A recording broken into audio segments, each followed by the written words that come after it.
দেখো তো আমরা এই 122 পাতায় কি শিখব না 122 পাতায় আমরা গল্পের মাধ্যমে বিয়োগের ধারণা আর নিজে গল্প লেখার ধারণা তৈরি করি, তাই তো? এর আগে তো আমরা বিয়োগ করেছি, বিয়োগের ধারণা জানি, তাই তো? তাহলে চলো আমরা বিয়োগ করতে শুরু করি। তো কি লেখা আছে এখানে দেখো, নিজে করি। তাহলে প্রথম অঙ্কটা পড়ে নাও না। রোশেনারা 32টি গাঁদা ফুল নিয়ে মালা গাঁথা শুরু করলো, কিন্তু মালা গাঁথার পরে ঝুড়িতে 12টি ফুল পড়ে আছে। মালায় কতগুলো ফুল আছে হিসাব করি। দেখো ডান দিকে তাহলে কী লিখেছে না, একক দশক লিখে দিয়েছে। এর আগে আমরা একক দশকের ধারণা শিখে নিয়েছি। এখানে লেখা আছে কি দেখো, মালা গাঁথার জন্য ফুল নিল 32টি, ঝুড়িতে পড়ে আছে 12টি। তাহলে মালায় ফুল আছে, এখন কত কি করতে হবে না বিয়োগ, তাই তো? তাহলে দেখো, তাহলে 2 দিয়ে মিলে গেল, আমরা জানি 0। একের পর তুমি 3কে যাও, 2 3 2 গাটে, তাই তো? তাহলে মালায় ফুল আছে কটি? মালায় ফুল আছে 20টি। কেমন? তাহলে পরের অঙ্ক চলো, কী বলেছে পরের অঙ্কে দেখো, আজ খুব বৃষ্টি পড়ছে, তাই 19 জন ছাত্রছাত্রী স্কুলে আসতে পারেনি। আমাদের শ্রেণীতে মোট ছাত্রছাত্রী 37 জন, তাহলে আজ কতজন স্কুলে এসেছে হিসাব করি। দেখো আমি যেভাবে লিখেছি তোমরা সেভাবে সুন্দর করে দেখে দেখে লিখে নিও খাতাতে, ঠিক আছে? দেখো আমি লিখেছি শ্রেণীতে মোট ছাত্রছাত্রী 37 জন, মাথায় একক দশক লিখে দিয়েছি, কেমন? তারপর স্কুলে আসতে পারেনি 19 জন, ঠিক আছে? তাহলে আজ স্কুলে এসেছে কতজন, তাহলে কী করতে হবে বিয়োগ। এবার এখানে বিয়োগ কিভাবে করব, সেই ধার করা আমাদের মনে আছে তো? তবে 3 10 থেকে 1 10 যদি ধার করে নিই তাহলে এখানে থাকবে 2 2 10, এখানে 7-এর সঙ্গে 10 যোগ হয়ে কত হবে এখানে 17। তাহলে তুমি এখানে 17 গোল করে দেবে।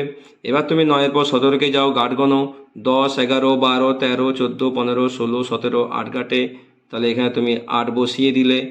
এরপর তুমি 1-এর পর 2কে যাও, 1 গাঁটে, তাহলে কত হলো 18 জন। তাহলে আজ স্কুলে এসেছে 18 জন, কেমন? তাহলে চলো পরের অঙ্ক দেখো কী আছে না, শোভন 60টি ঘুড়ি এনেছে, আমাদের 48টি ঘুড়ি দিয়ে দিল। শোভনের কাছে এখন কতগুলো ঘুড়ি আছে হিসাব করি। দেখো ঠিক যেভাবে আমি লিখেছি এভাবেই তোমরা লিখে নিও। কি না, শোভন ঘুড়ি এনেছে 60টি, 6 0 60, মাথায় একক আর দশক বসানো আছে। নিচে লিখবে ঘুড়ি দিয়ে দিল 48টি, কেমন? এবার দেখো শোভনের কাছে এখন ঘুড়ি আছে, কি করতে হবে না বিয়োগ। তাহলে এখানেও আমাকে সেই 6 10 থেকে একটা 10 ধার করতে হবে, তাহলে এখানে হবে 5। 0 আছে, 0-এর সঙ্গে 10 যোগ করলে হবে 10, তুমি এখানে 10 লিখে গোল করে দেবে। এবার তুমি 8-এর পর 10কে যাও, 9 10 2 গাঁটে হচ্ছে। 4-এর পর 5কে যাও, 1 গাঁটে, তাহলে কত হলো 12টি। তাহলে কি লিখবো, শোভনের কাছে এখন ঘুড়ি আছে 12টি, কেমন? তাহলে এইভাবে অঙ্ক ওটা করে নিও। পরের অঙ্ক কী আছে দেখো না, সানিয়ার কাছে 33টি টিপ আছে, সানিয়া বন্ধুদের 18টি টিপ দিয়ে দিল। সানিয়ার কাছে এখন কতগুলো টিপ আছে দেখি। ঠিক আমি যেভাবে লিখেছি এভাবেই তোমরা লিখে নিও। দেখো সানিয়ার কাছে টিপ ছিল 33টি, মাথায় একক দশক লেখা আছে।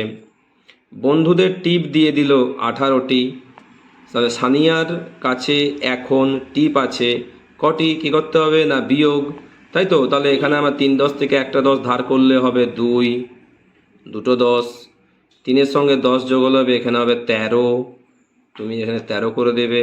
8-এর পর 13কে যাও, গাঁট গণো, 9 10 11 12 13, 5 গাঁটে, তাহলে এখানে তুমি 5 লিখে দেবে। আর 1-এর পর 2কে যাবে, 1 গাঁটে 15। তাহলে কি লিখবে, সানিয়ার কাছে এখন টিপ আছে 15টি, কেমন? এরপরে দেখো, এরপরে হচ্ছে যে তোমাকে গল্প বানাতে হবে। এখানে কি লেখা আছে আগে দেখে নাও। দোকানিকে দিল 30 টাকা, রিতেশের খাতার দাম 18 টাকা, তাহলে রিতেশ ফেরত পাবে কত টাকা? তাহলে এখানে আমি বিয়োগ করে দিচ্ছি আগে। 3 10 থেকে 2 একটা 10 ধার করলাম, 2 হয়ে গেল। 0-এর সঙ্গে 1 10 যোগ করলাম, 10 হয়ে গেল। 8-এর পর 10কে যাও, 9 10 কত হবে 2 গাঁটে, 1-এর পর 2কে যাও 1 গাঁটে, কত হচ্ছে 12 টাকা। তাহলে রিতেশ ফেরত পাবে 12 টাকা। এবার এবার তোমাকে এখানে গল্প তৈরি করতে হবে। দেখো আমি যেভাবে গল্প তৈরি করেছি তোমরা সেভাবে লিখে নিতে পারো।